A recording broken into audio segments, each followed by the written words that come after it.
Have you ever felt surrounded by people, actual people, and yet you still felt absolutely alone? Like you were an island in a sea of faces? You laugh, you talk, you post online, you share your life. And when the lights go out, it's just you and the silence. It's a strange feeling, isn't it? Because you're surrounded by people, but you feel empty inside. You're connected, but you're still disconnected.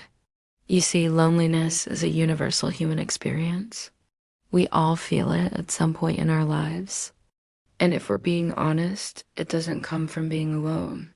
It comes from being unseen, unheard, unknown. When the real you, the raw, unfiltered you, feels hidden away. We live in the most connected age in history. You can message someone across the world in seconds.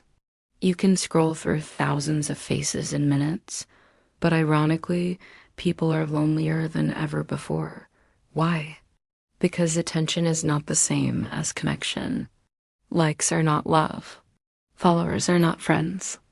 And the noise of social media often hides the silence inside your heart. Here's a question for you to ponder. How many people actually know the real you? Not the filtered, polished version you show online, not the polite version you show at work or school, but the real you. The one that craves love, dreams big, struggles with fears and imperfections. How many people know that person? How many people have you let into your inner world? How many can truly say they know and understand you? Let me ask you another question. Do you know who has the highest rate of loneliness? It's not who you think. Studies show that it's not the elderly, but millennials, young adults aged 23 to 38, they're the loneliest. Why? Because we've grown up in the era of hyperconnectivity. We have so many connections, but they're so shallow, so temporary, so performative that we're losing the ability to have deep, meaningful relationships. Let's take a step back. Let's zoom out for a minute. Look at the world around you. What do you see? People. Everywhere people. Connected, yet disconnected. We speak more than ever, but we listen less. We post more, but we connect less. We message more, but we relate less. In this grand theater of life, we have all been given roles to play. At work, we're professionals. At school, we're students. Online, we're influencers or consumers. And in these roles, we wear masks. We smile even when we're breaking. We say, I'm fine, even when we're screaming inside. And with each mask we put on, we reinforce the prison walls of loneliness. It becomes harder to break free because every time you hide your truth, you dig the prison of loneliness a little deeper. Loneliness is not a sign of weakness. It's a sign of depth. A depth that longs for connection, for understanding, for authenticity. It's a call from your soul saying, stop performing, enough. This isn't living. This is just existing. Let me tell you a story. There was a wise monk who lived high up in the mountains. He dedicated his life to serving others. He taught people about kindness, compassion, understanding. But despite his efforts, people kept coming back to him with the same problems, the same hurts, the same worries. And one day, he got frustrated. He called all the people who had ever visited him and said, I have something to tell you, but before that, I want you to close your eyes and try to remember everything I have ever told you. Everything I have ever taught you, everything I have ever shared. They closed their eyes, but when they tried to recall his teachings, all they remembered were the words they had heard. They couldn't apply any of it to their lives.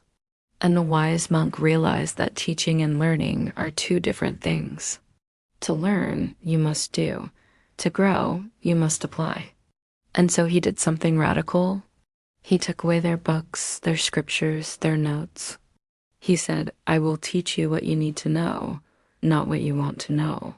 And he started over. He taught them from scratch. He gave them simple practices, small habits, tiny steps they could take right away.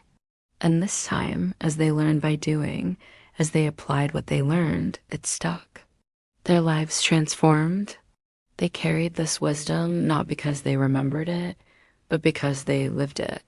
They didn't have all the answers, but they had the courage to keep learning, growing, evolving. And that's how they conquered their problems, not by clinging to old teachings, but by embracing new practices.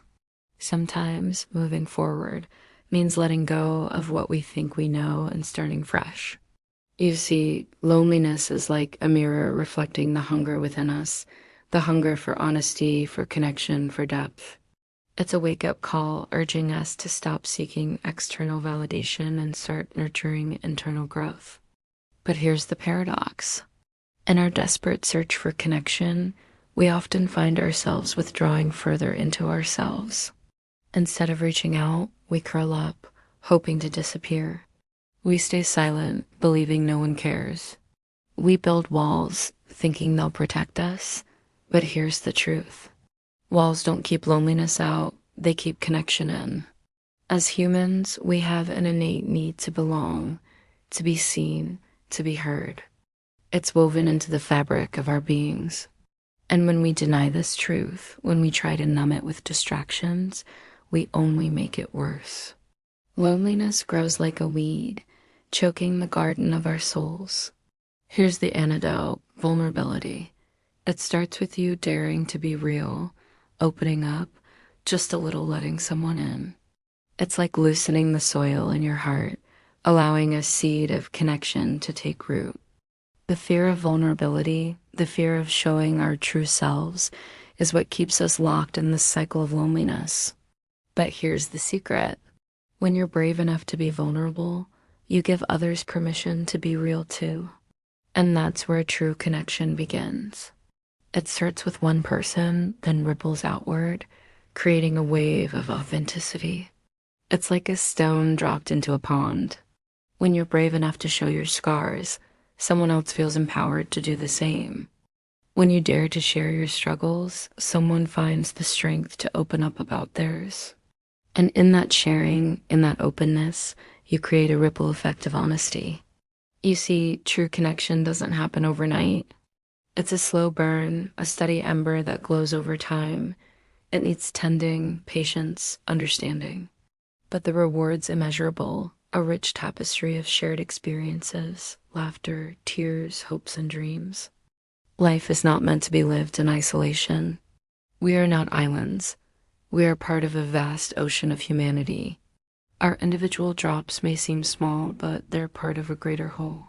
And when we accept this truth, when we embrace our interconnectedness, we begin to heal the wounds of loneliness. The path out of loneliness is not more people, not more parties, not more scrolling. It's depth. Depth in your relationships, depth in your experiences, depth in your understanding of yourself and others. It's choosing quality over quantity, substance over style, honesty over perfection. So here's your invitation, a call to action to stop numbing the silence, to stop filling it with noise. Sit with it, listen to what it's teaching you. Let it guide you towards authenticity, vulnerability, depth.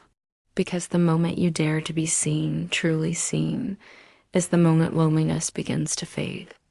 And maybe, just maybe, the person you've been waiting for, the one who's going to see beyond your masks, beyond your defenses, beyond your pain, is out there waiting for you to finally show up as yourself. In the grand theater of life, your soul's story is waiting to be told. Are you ready to write the next chapter with honesty, authenticity, and depth? As always, thanks for watching. See you in the next video.